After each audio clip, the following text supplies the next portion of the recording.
जब नरेंद्र मोदी जी 2014 का चुनाव लड़ रहे थे, जब वो 2019 का चुनाव लड़ रहे थे, तो उन्होंने एक नारा दिया था, आपको याद होगा, कांग्रेस मुक्त भारत। याद है आपको? याद है ना? ये कांग्रेस जो है, ये एक संगठन नहीं है, ये एक राजनीतिक दल नहीं है, ये एक सोचने का और जीने का तरीका है। एक तरफ आरएसएस और बीजेपी और दूसरी तरफ कांग्रेस पार्टी, ये दो सोचने और जीने के तरीके हैं। बीजेपी और आरएसएस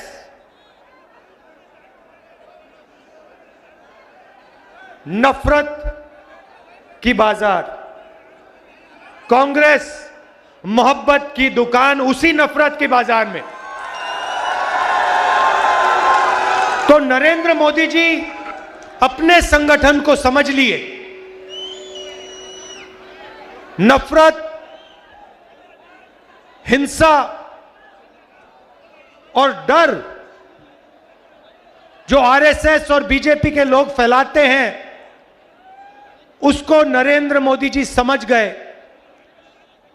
मगर कांग्रेस पार्टी को, कांग्रेस की सोच को, कांग्रेस की विचारधारा को नरेंद्र मोदी नहीं समझ पाए, क्योंकि इस देश से मोहब्बत को कोई भी नहीं मिटा सकता। ये हजारों साल से कोशिश कर रहे हैं। भाई और बहनों, ये लड़ाई नई नहीं है। ये मत सोचिए कि कांग्रेस पार्टी और बीजेपी के बीच में लड़ाई चल रही है ना। ये इस धरती पर हजारों सालों से यही लड़ाई चल रही है। वो नफरत फैलाते हैं, हम मोहब्बत फैलाते हैं। वो हिंसा करते हैं, वो हिंसा फैलाते हैं, हम अहिंसा फैलाते हैं। वो डरते हैं, हम नहीं डरते हैं। ये फर्क है। अब देखिए, जब भी हमारी सरकार होती है, हम डर को मिटाने की कोशिश करते हैं। नहीं नहीं नहीं नहीं, नफरत की झोपड़ी में आग नहीं लगाई। हम आग लगाने का काम कभी नहीं कर सकते हैं। हां, नफरत, भाई, नफरत मोहब्बत से ही कटती है। आप देखो, आप देखो, आप देखो, मजे की बात मैं आपको सुनाता हूं। नरेंद्र मोदी जी ने हजारों करोड़, सुनो सुनो, देखो, मैं तपस्या और मोहब्बत की बात आपको समझा देता हूं, बता देता हूं, और आप सब इसको समझोगे। नरेंद्र मोदी जी ने 6, 7, 8 साल हजारों करोड़ रुपए मुझे और कांग्रेस पार्टी को बदनाम करने में लगा दिए। मैंने एक शब्द नहीं बोला। जितने भी उन्होंने मेरे बारे में झूठ बोला, मैंने एक शब्द नहीं बोला, मैंने कभी जवाब नहीं दिया, मैं चुप रहा। आपने देखा होगा, मेरे बारे में जो भी कहते थे, मैंने कभी नहीं कहा, मैंने अपने आप को बचाने की कभी कोशिश नहीं की। मैंने कभी नहीं कहा ये गलत बोल रहे हैं मेरे बारे में। आप देख लो, मीडिया देख लो, 8 साल मैंने एक शब्द नहीं बोला। और फिर एक महीने में इनके हजारों करोड़ रुपए को जला दिया मैंने। क्यों? क्योंकि पूरे देश को दिखा कि इस व्यक्ति के दिल में, इस देश के लिए, इस तिरंगे के लिए, किसानों के लिए, मजदूरों के लिए सिर्फ मोहब्बत है और कुछ है ही नहीं। उन्होंने पहले कहा कि ये यात्रा 2-3 दिन चलेगी। हम कन्याकुमारी से निकले, मैंने कहा, प्रेस के मित्रों कहा, मगर ये मित्रों का काम नहीं करते हमारे साथ।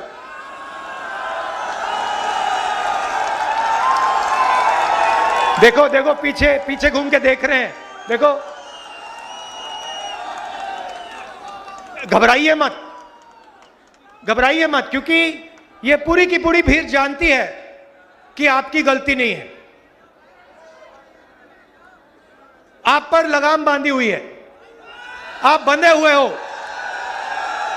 आपकी गलती नहीं, हम समझते हैं, आपकी मजबूरी है। आपको बच्चों को खाना खिलाना है, आपको तनख्वाह लेनी है, आपको भी जीना है, तो हम आपके खिलाफ नहीं हैं। मगर थोड़ा सा टीवी पे यात्रा भी दिखा दिया करो। अच्छा, 24 घंटे नहीं, 24 आवर्स न्यूज नहीं, 2-3 मिनट तो दिखा दिया करो। हिंदुस्तान की जनता क्या कह रही है, थोड़ा दिखा दो। आप 24 घंटा अंबानी जी और अदानी जी की बात रखते हो, जनता की भी रख दो 2 मिनट।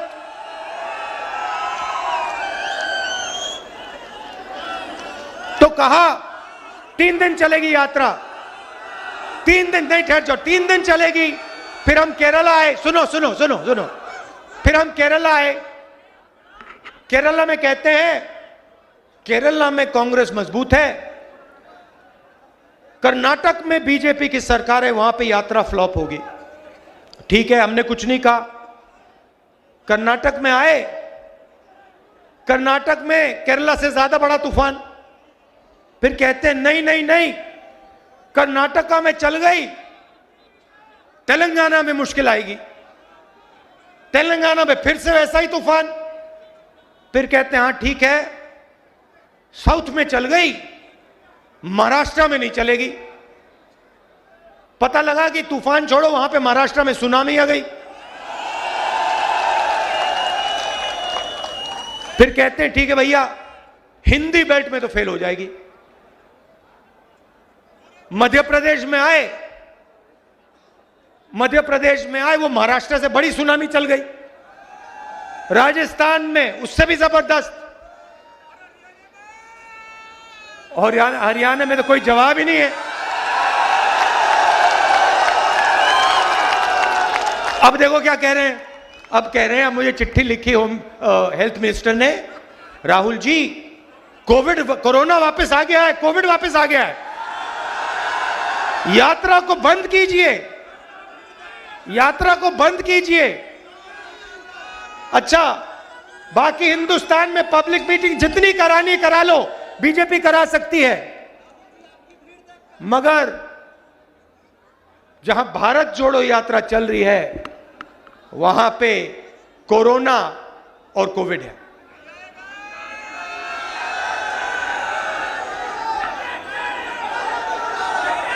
ये देखिए, ये कांग्रेस पार्टी की, हुड्डा जी ने कहा आने वाला समय कांग्रेस पार्टी का है। मैं उसको थोड़ा बदलना चाहता हूं। ये जो कांग्रेस पार्टी है, ये आपका औजार है, ये आपका हथियार है। किसका? किसानों का, मजदूरों का, छोटे व्यापारियों का, युवाओं का, ये उनका हथियार है।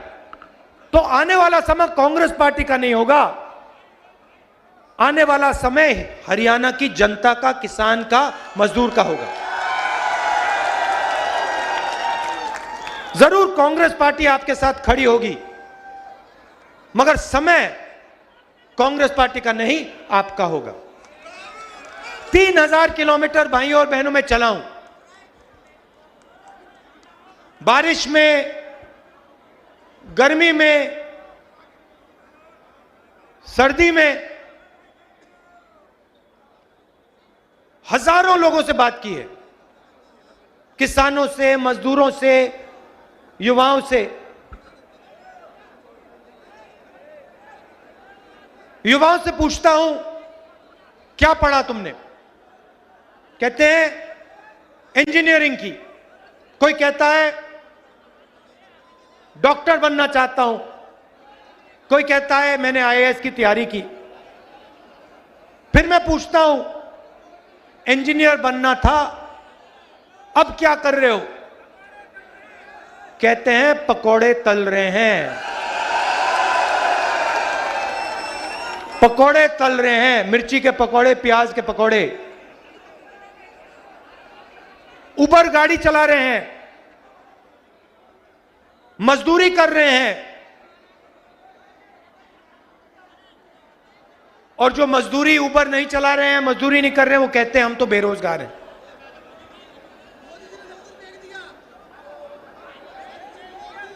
गलतफहमी में हो, मोदी जी ने नहीं किया। जैसे मैंने कहा ना, इनके पीछे लगाम लगी है, वैसे ही लगाम प्रधानमंत्री जी के पीछे भी लगी हुई है। सरकार नरेंद्र मोदी की नहीं है, गलतफहमी में मत रहिए। नरेंद्र मोदी जी की सरकार नहीं है, अदानी और अंबानी की सरकार है।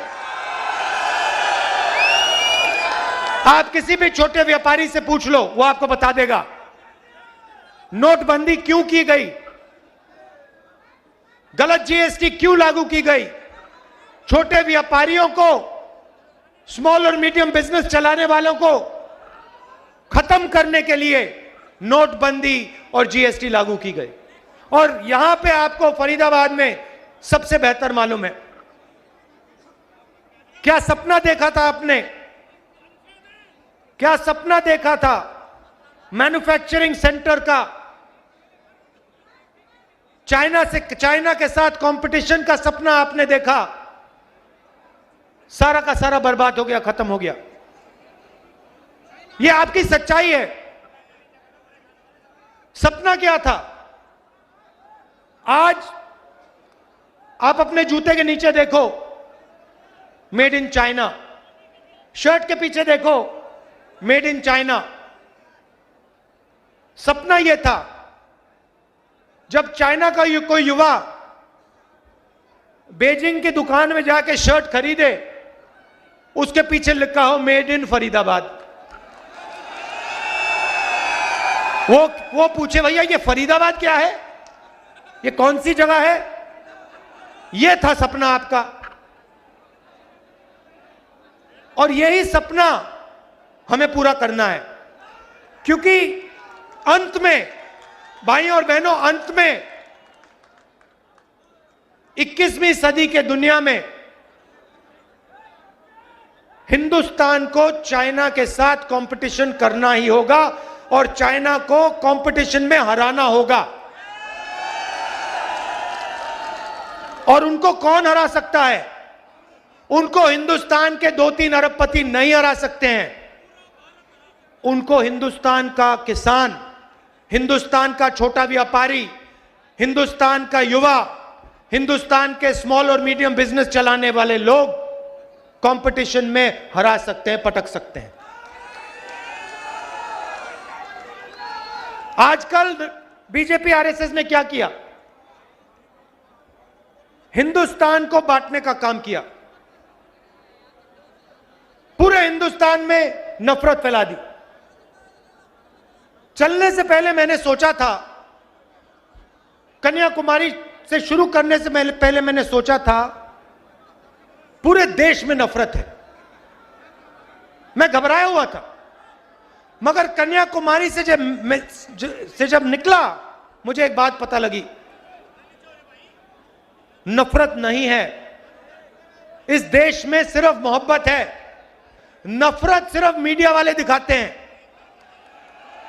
मैं बता रहा हूं, सिर्फ मीडिया वाले अपने टेलीविजन पे 24 घंटा नफरत फैलाते हैं। कहते हैं भैया देखो, इसने उसको मार दिया, उसने इसको मार दिया, ये उस धर्म का है, यहां जला दिया, यहां पीट दिया, यहां काट दिया। हिंदुस्तान में ये नहीं हो रहा है। चुने हुए लोग चुने हुए लोग नफरत फैला रहे हैं, मगर हिंदुस्तान का आम नागरिक, हिंदुस्तान का आम किसान, हिंदुस्तान का युवा मोहब्बत की बात कर रहा है, एक साथ चलने की बात कर रहा है, हाथ मिलाकर आगे बढ़ने की बात कर रहा है। यात्रा को देखिए, 3000 किलोमीटर चले हैं।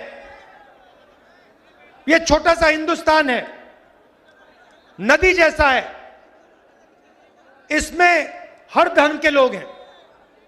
आपने टीवी पे नहीं देखा होगा मगर इंटरनेट पे देखा होगा, इसमें हिंदू, मुस्लिम, सिख, ईसाई सारे के सारे चल रहे हैं, हर जात के लोग चल रहे हैं, इसमें अमीर लोग चल रहे हैं, गरीब लोग चल रहे हैं, किसान, मजदूर, हर भाषा बोलने के लोग चल रहे हैं। और आपको इस यात्रा में नफरत नहीं दिखाई देगी। आप पूछिए इस यात्रा में, आप पूछिए किसी से पूछिए, क्या इस यात्रा में आपसे आपका धर्म पूछा गया?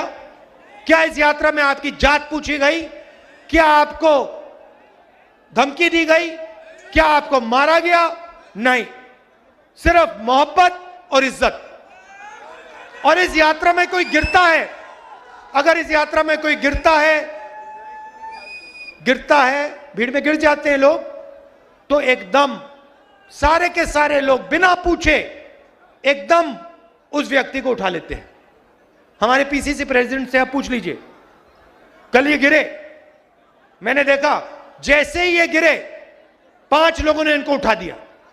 किसी ने ये नहीं पूछा भैया तुम्हारा धर्म क्या है, तुम्हारी जात क्या है, तुम अमीर हो या गरीब हो, स्त्री हो या पुरुष, नहीं, एकदम उठा लिया। तो यही है हिंदुस्तान। ये यात्रा के अंदर हिंदुस्तान है, मोहब्बत है। और ये यात्रा कन्याकुमारी से श्रीनगर तक, ये तिरंगा दिखाओ, इसको जरा घुमाओ, थोड़ा फहराओ इसको, इसको हम जाके श्रीनगर में लहराएंगे।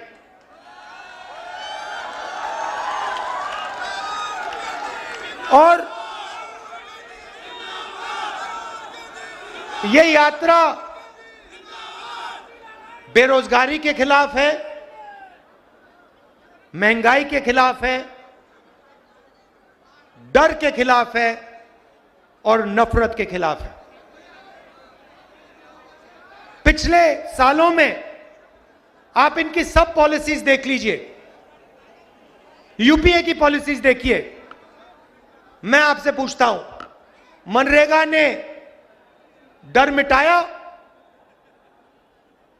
डर मिटाया मनरेगा ने मजदूरों के दिल में? जब हमने किसानों की कर्जा माफी की, डर मिटाया?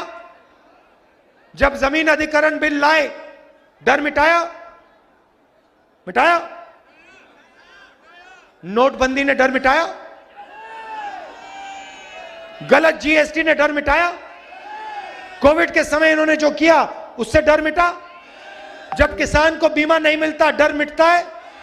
ये तो इनकी सारी की सारी पॉलिसीज, बेरोजगारी से डर मिटा, इनकी सारी की सारी पॉलिसीज डर फैलाने की पॉलिसीज है। ये चाहते हैं कि किसान, मजदूर, युवा सबके दिल में डर हो, क्योंकि वो उस डर को नफरत में बदलते हैं। अगर इस देश में डर नहीं है तो इस देश में नफरत नहीं हो सकती। आप सोचो, आपके दिल में नफरत कब पैदा होती है? जब आपको डर लगता है। जब आपको डर नहीं लगता तो नफरत नहीं पैदा हो सकती है। और यही आरएसएस के लोग करते हैं, ये डर फैलाते हैं और फिर उस डर को नफरत में बदलते हैं। हम कहते हैं डरो मत, और हम मोहब्बत फैलाते हैं। हम एक हिंदुस्तानी को दूसरे हिंदुस्तानी से गले लगाते हैं, ये हमारा काम है।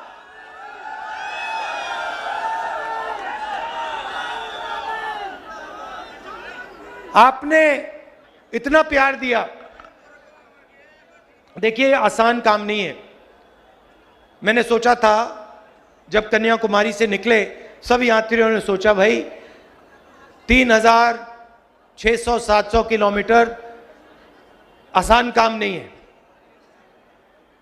हिंदुस्तान के लिए हमने ये काम शुरू किया, मगर हमने सबने सोचा था कि आसान काम नहीं है। मगर 10 दिन में अजीब सी बात होनी शुरू हो गई। हम सुबह उठते, आमतौर से आदमी सुबह उठता है, फ्रेश होता है ना, जगने के बाद फ्रेश होता है, और शाम को थोड़ी थकान आ जाती है। सही बात। अजीब सी बात यह थी कि हम 5 बजे उठे, 7-8 घंटे चले और शाम को कोई थकान नहीं। आप किसी भी यात्री से पूछ लो, किसी को थकान नहीं हो रही। आप मेरा चेहरा देखो, क्या आपको लग रहा है, मेरे चेहरे पे लग रहा है कि मैं 3000 किलोमीटर चला हूं? ना। क्यों? क्योंकि आपने अपनी शक्ति हमें दी, हम अपनी शक्ति से नहीं चले हैं। हम अपनी शक्ति से नहीं चले हैं, हम आपके प्यार और आपकी शक्ति प्रयोग करके चले हैं। आपने हमें चलाया है, तो इसके लिए मैं आपको दिल से धन्यवाद करना चाहता हूं। लाखों करोड़ों लोग आए, हर स्टेट में आए, हर जात के लोग, हर धर्म के लोग, गरीब लोग, अमीर लोग, माताएं बहनें, सब आए। सब ने अपना प्यार दिया, मदद की। किसी को चोट लगी, पट्टी की, चाय पिलाई, खाना दिया।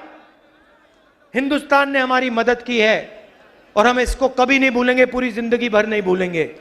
और जो आपने हरियाणा में हमारा स्वागत किया, जबरदस्त स्वागत आपने हमारा किया, इसको हम कभी नहीं भूलने वाले हैं।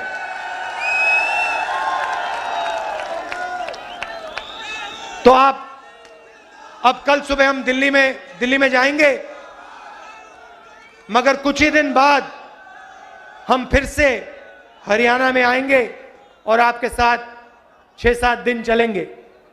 आप सबका फिर से बहुत बहुत धन्यवाद। आप रात के समय यहां आए, इसके लिए मैं बहुत आभारी हूं। नमस्कार, जय हिंद।